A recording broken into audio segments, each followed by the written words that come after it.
I bought this Comfast range extender so I can throw my Wi-Fi signal out into my garden. I'm going to do the unboxing today, then I'm going to show you step by step how you set it up, either with a Wps button on the side of your router or manually with the installation assistant that comes with it. I'm not getting paid by Comfast or anyone else to do this review, so as usual you can take it at face value. This is the Comfast 302S model. You can see this is a UK version, so it comes with a UK plug as standard. If you're buying this from Amazon or from an international seller, just make sure you specify the correct plug for your country if it's not already apparent on the box. I bought my extender from Amazon, it cost me £22. This model is supposed to increase your Wi-Fi range by about 35 to 40 feet. We'll give it a proper test later on, so if you watch to the end, you'll see exactly how far our Wi-Fi actually reaches. Okay, so we're going to get this open, see what's in the box.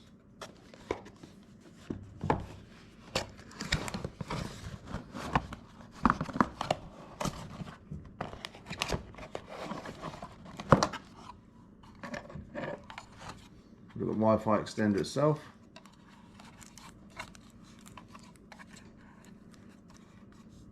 And it's already got the UK plug attached, you don't have to fix it on. It's a good thing.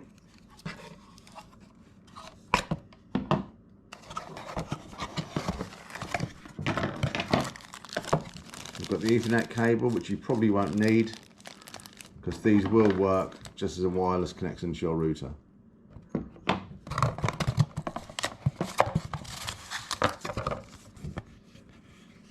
We've got a quick installation guide, which is nice.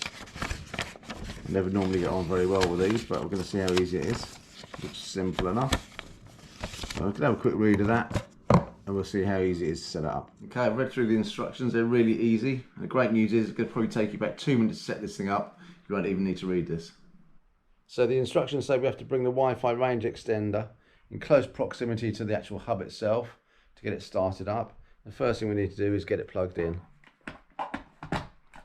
You'll see the power light come on. You'll also see the Ethernet cable light come on, and that will shortly go off.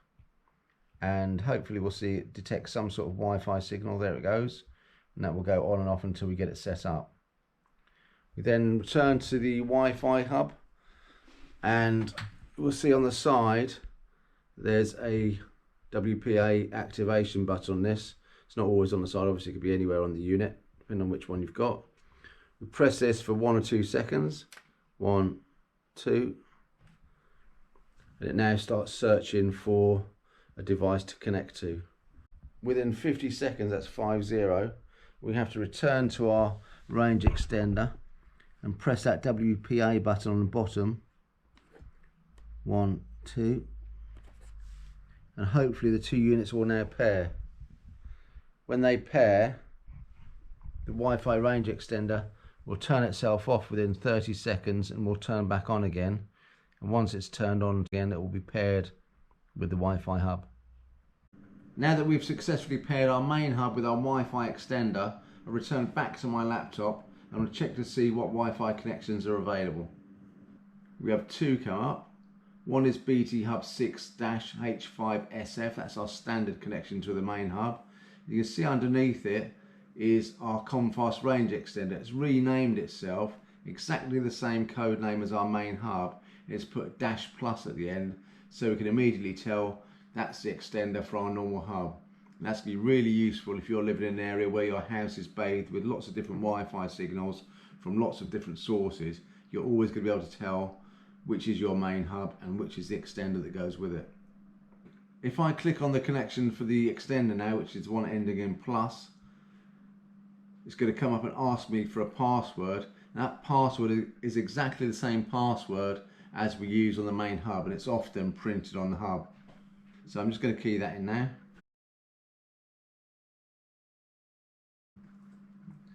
Okay, I'm going to ask it to join a network. You see it's searching for it here. And it looks like it's connected. So if I click on the drop down list now, you can see it's got me connected to the BT Hub 6 with a plus at the end of it. So that's now going to reach 30 to 40 feet from wherever that hub is. Don't worry about this other network, which is called Pod Point. That's simply for our charging point. Once you've got the extender set up for the first time, it's going to permanently remember the connection, so you can unplug it and take it wherever you want. For me, that's going to be round the corner, not too far away in the kitchen, because I'm hoping to throw the signal out into the garden. So I'm just going to use this plug socket here, get it plugged in again.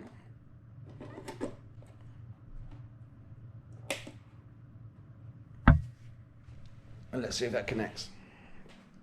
When we go to the laptop, we can see the Wi-Fi logo has got 4-bar reception. That's pretty promising.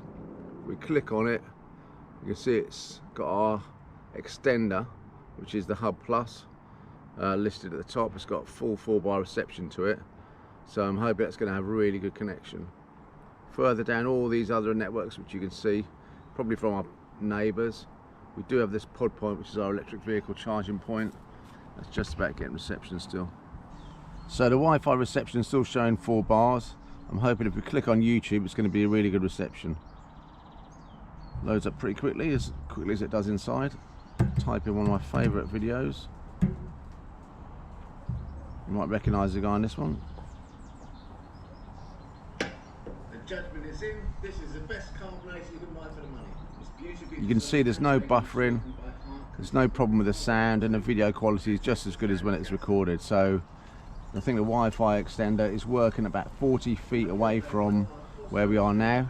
And it's given us top quality 4 bars, so I'm presuming it could go actually further than the 40 feet, but this is going to meet all our requirements. I just want to do a double check on the range to that table with the green parasol on it from where I normally work. So I've marked these yellow spots on the floor. This is the first one. This is 5 meters from the hub. Going up the steps, we come to the second spot, 10 meters, 15 meters, 20 meters, and another couple to the actual laptop itself.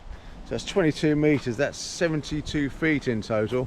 And I was expecting the extender to cover up to 40 feet. We've almost doubled it, and we've still got 4 bars reception on the laptop, so that's a really impressive range. So pairing with the WPS button is really easy. I'm just going to quickly show you how to pair it manually if you don't have a WPS button on your router. So I've returned the extender to its factory settings by doing a reset. I'm just going to get it plugged in and show you how we can set this up manually using the installation assistant if we need to. If we look at the connections available on the laptop, we'll see our BT Hub 6, which is our standard BT hub here. It's the one we always use. And the Comfast is just clicked up. So we'll click on the Comfast, and the first time you click on the Comfast, hopefully it's going to come up with the installation assistant, which it looks like it's loading up now. Okay, it's come up, it's asking a username, which is just a default admin. And that's the same for the password, admin. That's going to log us up. Now you can use this as a standalone router, but we're just using this as a repeater, so we're going to go ahead and click on repeater. And it's going to look for available Wi-Fi connections within range. That will include all the neighbours' houses, the original hub, and anything else you've got. So what we've got is our BT Hub 6, which is our standard hub. We've got a pod point, which is our electric vehicle charging point, and we've got this I don't recognise, probably belongs to a neighbour.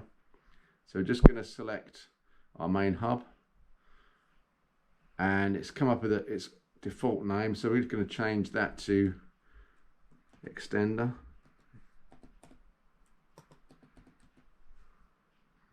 The preset key is just the password from your original hub. You normally find that stuck on a label on the back or on the side of it. I'm just going to key mine in now. Press the connect button. Looks promising. It says repeater configure settings successfully. So if I click on the available networks now, we'll see our BT Hub 6, which is our standard router, and we'll also see our extender. So we're going to click on the extender, and we're going to type our password in, which again is the password from the back of your original hub.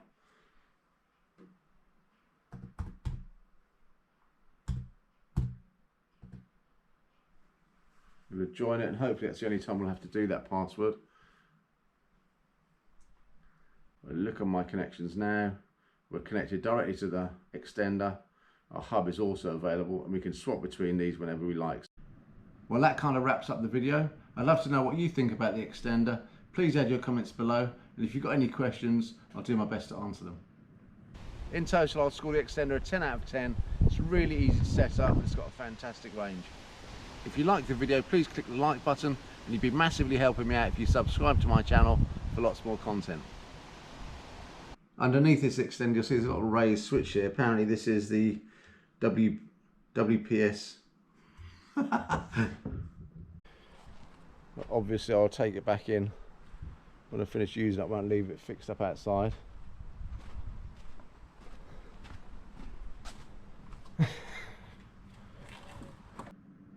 Okay, I'm going to make a starter setup.